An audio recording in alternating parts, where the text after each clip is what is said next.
చూస్ country delight, live better. ఇప్పుడే country delight app ని download చేసుకోండి.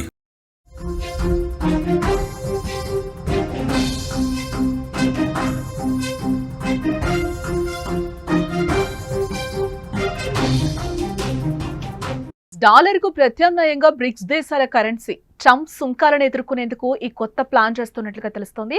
బ్రెజిల్ అధ్యక్షుడు లులు వర్చువల్ సమిట్ అయితే ఏర్పాటు చేశారు. ట్రంప్ బెదిరింపులు బ్రిక్స్ లో కొత్త కరెన్సీపై చర్చలకు దారితీసిందని చెప్పుకోవచ్చు. బ్రిక్స్ దేశాలపై ట్రంప్ 100% సుంకాల బెదిరింపు ప్రపంచ వాణిజ్యంలో దశాబ్దాలుగా తిరుగులేని ఆధిపత్యం చెలాయిస్తున్న డాలర్కు చెక్ పెట్టే ప్రయత్నాలు జరుగుతున్నాయా?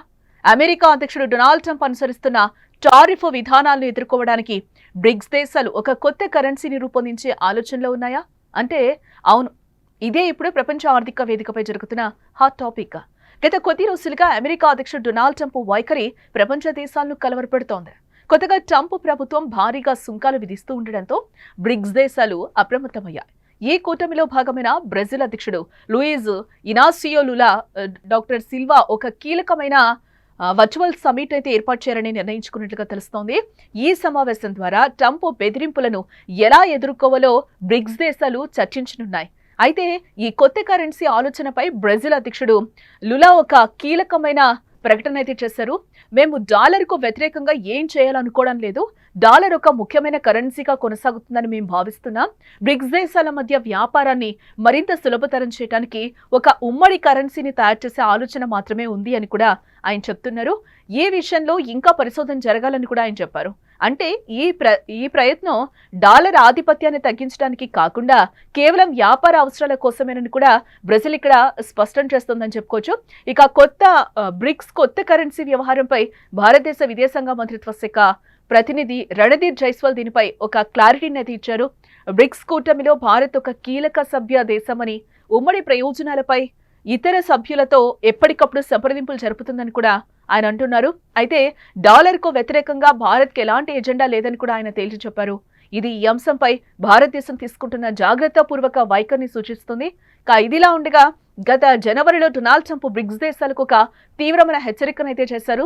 ఒకవేళ బ్రిక్స్ దేశాలు డాలర్ను దాటవేసి ఉమ్మడి కరెన్సీని రూపొందించడానికి ప్రయత్నిస్తే వాటిపై ఏకంగా 100% సుంకాలు విధిస్తానని కూడా ఆయన బెదిరించడం జరిగింది. ఏ బెదిరింపులు మినహాయింపు లేకుండా అందరికీ వర్తిస్తాయని కూడా ఆయన చెప్పారు. ఇలాంటి కఠినమైన బెదిరింపుల మధ్య ఈ వర్చువల్ సమిట్ జరగడం అంతర్జాతీయంగా చాలా ప్రాధాన్యత సంతరించుకుందని చెప్పుకోవచ్చు. భవిష్యత్తులో బ్రిక్స్ దేశాలు అమెరికా ఒత్తిడిని ఎలా ఎదుర్కొంటాయో, డాలర్ ఆధిపత్యానికి ఎలాంటి ప్రత్యామ్నాయాలు తీసుకొస్తాయి కూడా మనం చూడాల్సిన అవసరం ఎంతైనా ఉంది అని అంటున్నారు. గ్లోబల్ ట్రేడ్ రీసెర్చ్ ఇనిషియేటివ్ సంస్థ విశ్లేషణ ప్రకారం మనం చూస్తే ప్రత్యర్థి దేశాలను బెదిరించేందుకు అమెరికా చేపడుతున్న చర్యలే ఈ మార్పుకు కూడా ప్రధాన కారణంగా ఇక్కడ మనకు కనిపిస్తోంది. ఇది అంతర్జాతీయ వాణిజ్యంలో గణనీయమైన మార్పులకు దారితీస్తుందని కూడా అంటున్నారు. ప్రత్యర్థి దేశాలను బెదిరించేందుకు అమెరికా చేపట్టే ఆర్థిక చర్యలు ఆ దేశాలను డాలర్ ప్రత్యామ్నాయం వైపు నెడుతున్నాయి. ముఖ్యంగా అంతర్జాతీయ పేమెంట్స్ వ్యవస్థ స్విఫ్ట్ను ఉపయోగించకుండా నిషేధానికి గురైన రష్యా, ఇరాన్, వెనిజువెలా వంటి దేశాలు డాలర్లలో చెల్లింపుల స్వీకరణను నిలిపేశాయి. దీంతో భారత్, చైనా వంటి దేశాలు తమ సొంత కరెన్సీలోనే ట్రేడింగ్ చేస్తున్నాయి. డొనాల్డ్ ట్రంప్ డాలరేతర కరెన్సీల్లో ట్రేడింగ్ చేస్తున్నందుకు బ్రిక్స్ దేశాలపై 10% పన్నునైతే ప్రతిపాదించారు. వాషింగ్టన్ యొక్క ఒంటెద్దు పోకడల వల్లే ఈ పరిస్థితి వచ్చిందని, కానీ అమెరికా దీన్ని గుర్తించడం లేదని జీటీఆర్ఐ అభిప్రాయపడుతోంది. వివిధ దేశాలు డాలర్ నుంచి దూరంగా జరగడం తిరుగుబాటు కాదు, వారికి మిగిలినదొక్కటే మార్గం అని జీటీఆర్ఐకి చెందిన అజయ్ శ్రీవాస్తవ కూడా చెప్తున్నారు. రష్యా, చైనాల మధ్య 90% వాణిజ్యం రూబుల్ లేదా యువాన్లలో జరుగుతుంది. భారత్ రూపాయలు, దిర్హాముల్లో రష్యా చమురు కొనుగోలుకు చెల్లింపులు చేస్తోంది. పెట్రో డాలర్ ఒప్పందం చేసుకున్న సౌదీ అరేబియా కూడా డాలరేతర చమురు వ్యాపారానికి తెరతీసిందని కూడా చెప్తున్నారు. అమెరికా ఆంక్షలే ఆయా దేశాలను డాలర్ ప్రత్యామ్నాయాలు వెతికేలా ప్రేరేపిస్తున్నాయి. బ్రిక్స్ దేశాలపై 10% పన్ను, రష్యా నుంచి చమురు కొనుగోలు చేస్తే 500% టారిఫ్లు అమెరికాతో వాణిజ్య ఒప్పందాలను మరింత జటిలం చేస్తున్నాయని చెప్పుకోవచ్చు.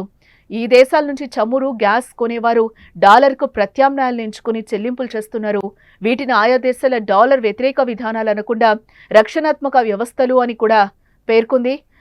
డాలర్ కొంత ఉన్న దేశాలతో ట్రేడ్ సెటిల్మెంట్ రూపాయలు చేసుకునేందుకు 2022లో ఆర్బీఐ అనుమతించింది. ఈ క్రమంలో రష్యా బ్యాంకులు చమురు చెల్లింపుల సెటిల్మెంట్ల కోసం రూపే అకౌంట్స్ తెరిచాయి.